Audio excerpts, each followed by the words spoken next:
Spotlight.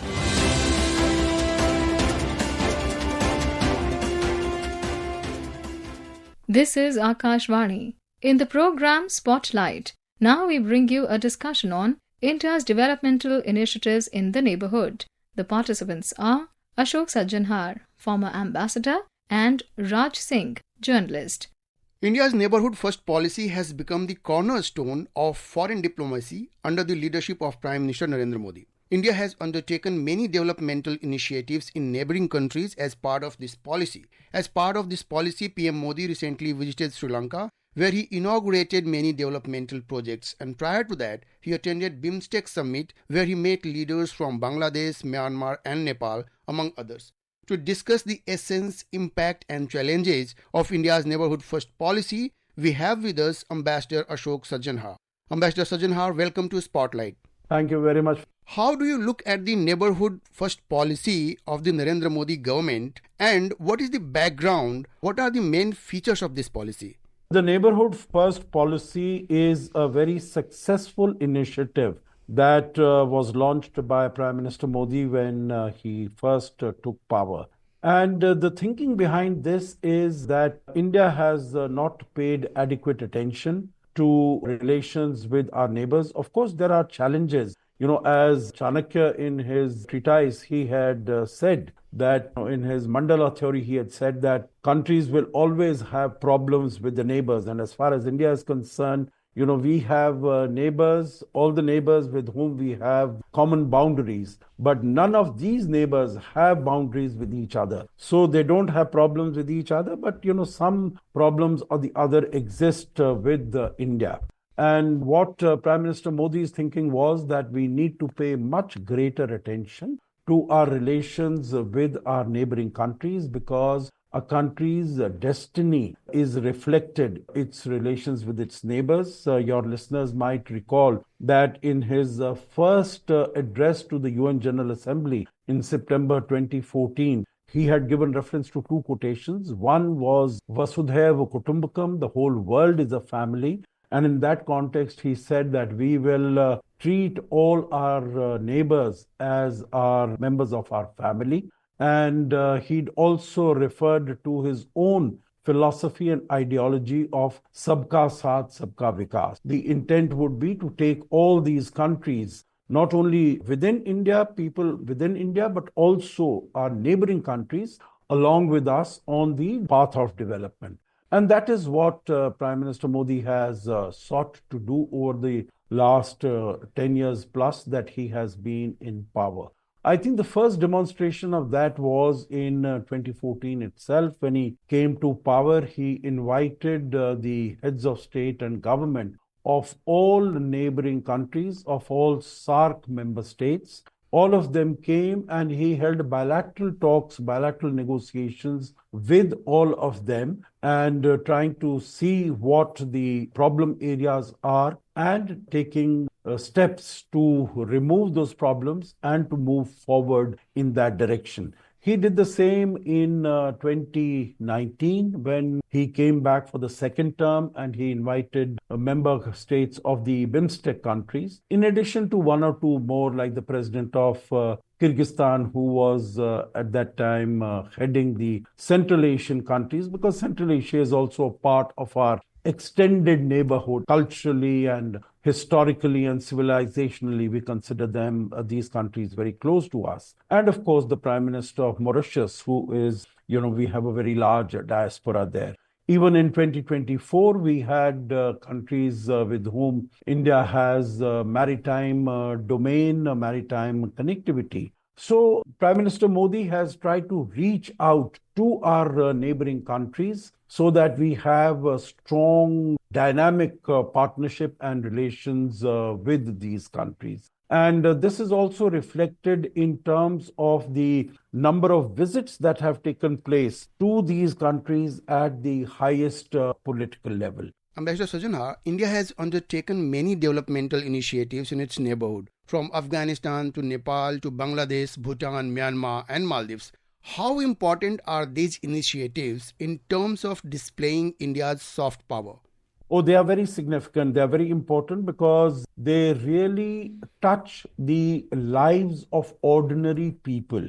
So, if I was to look at Afghanistan, or for that matter, looking at all these countries, you look at during the COVID-19 pandemic also, when India was able to manufacture vaccines within the country, we started our own vaccination program in January of 2021, 16th January. And the first consignment that we sent out to all these countries was on 20th January 2021. And I'm sure your listeners will be able to appreciate that it was in developed countries that they had much larger quantities of these vaccines available, but they did not agree to share them with any countries, let alone developing countries. So I think India's generosity under the neighborhood first policy becomes evident from that. Even as far as Afghanistan is concerned, although after 2021 there has been a change of government, Taliban has come over,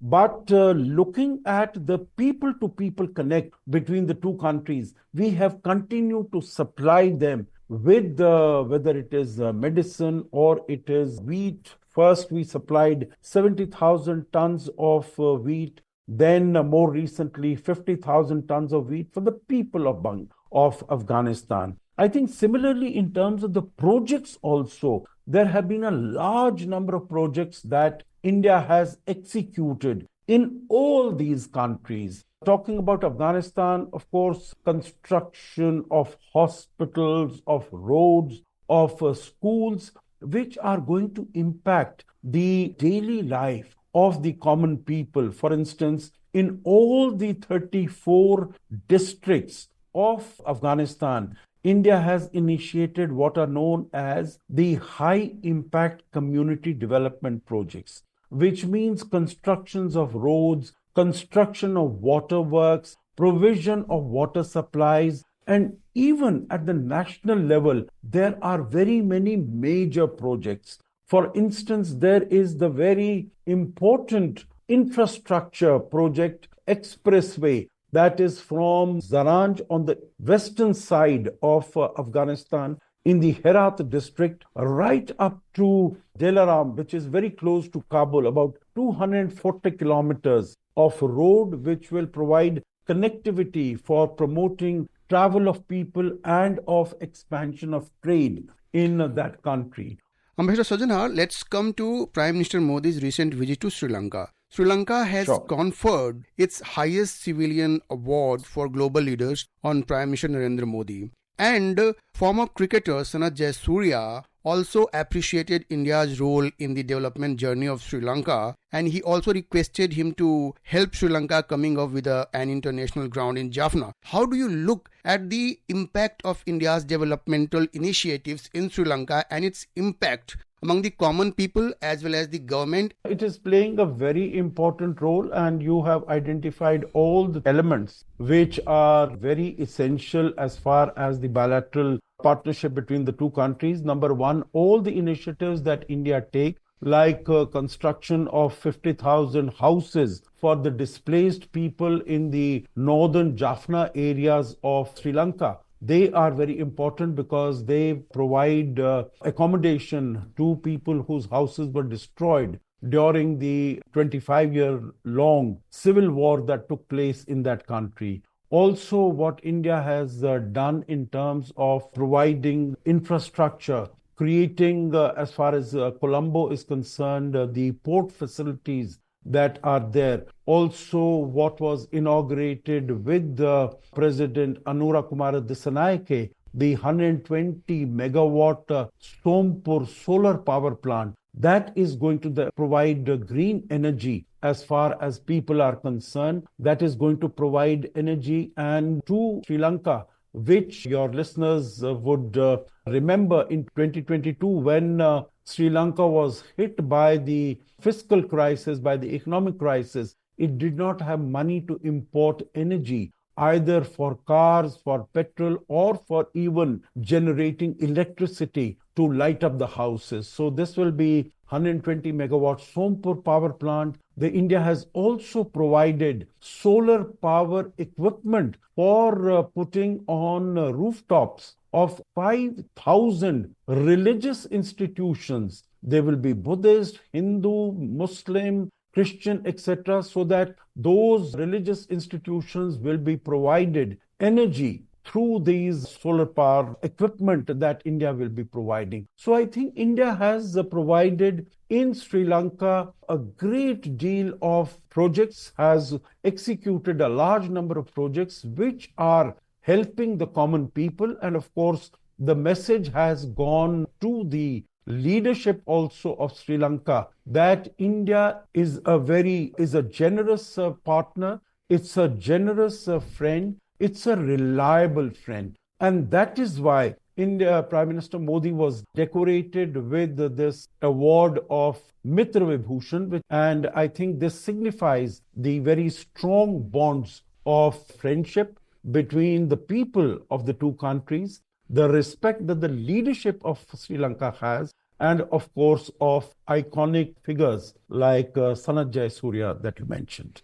Ambassador Sajjanhar, PM Modi recently met Chief Advisor of Bangladesh, Muhammad Yunus, at BIMSTEC Summit. How do you look at India-Bangladesh relationship, especially in view of India's contribution in developmental journey of Bangladesh, including rail link project, gas pipeline and 109 ambulances? You see, relations between India and Bangladesh from 2009 till 5th August 2024, when Sheikh Hasina was in power, they were very good. At the moment, the relations between the two countries are stressed, notwithstanding all that India has done. And I think it will take a little time for the bilateral relations to settle down. But coming to the projects that you have mentioned about the ambulances, about the railway tracks, about the infrastructure projects, about the inland water transport projects that India has done, about the oil pipeline, about the connectivity from Chittagong through Bangladesh to the northern eastern states of India, I think that is very commendable, and that most of the ordinary people of Bangladesh appreciate it very much. India has always been ready to help Bangladesh for the benefit of its people so that they can lead a good life, their economic progress and growth can take place. India has invested more than $8 billion in loans, grants and lines of credit to Bangladesh, as a result of which it has been able to come up to this level. And I'm hopeful that in the coming days, we'll be able to see much stronger people-to-people and government-to-government linkages between India and Bangladesh as they existed between the two countries before 5th of August 2024, when we had the new dispensation with the chief advisor. And once the elections take place, then relations between the two countries could stabilize and normalize. Ambassador Sajjanhar, thank you very much. Thank you.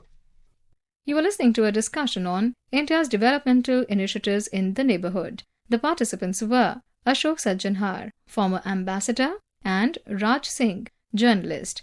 This program was produced and presented by the News Services Division of Akashvani. You can listen to it on our mobile app News on AIR. This program is also available on our YouTube channel News on AIR Official.